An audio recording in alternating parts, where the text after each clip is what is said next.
There's an emerging trend in US politics, and I think most politicians in the US are being left out of the matrix.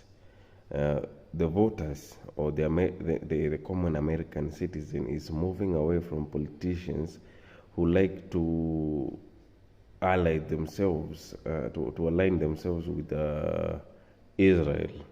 And now they are aligning themselves with anti-Israel politicians.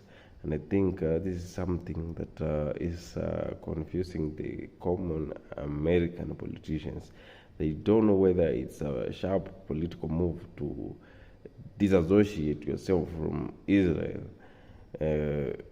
or you should continue holding on to the older way of saying that you are an Israel, a pro-Israel politician.